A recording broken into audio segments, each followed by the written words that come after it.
Hey, I'm Steve, and this is the Tiger Racing tie-down anchors for your truck bed top rail.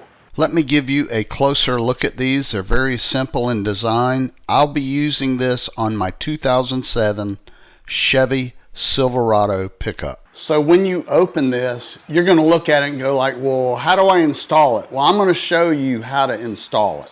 I'll be installing this on my 2007 Chevy Silverado. Now these are retractable. That's what I wanted. Push it down, it's flush.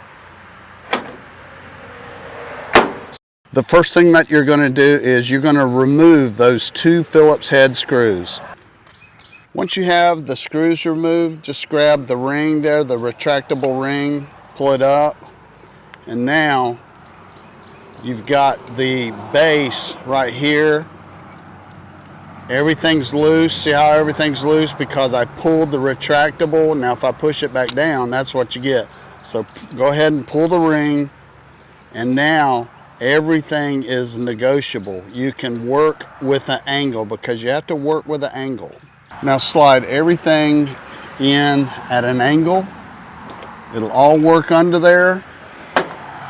And then pull your retractable ring back up, and now put the screws back in. When you put the screws back in, it snugs everything up to the underside of your bed rail, and then you're done. Okay, remember, the whole trick is put it in at an angle, straighten it, pull it up, and then put the screws in, and it works perfectly. So if you're looking at these tie-down anchors, I hope you found this video helpful.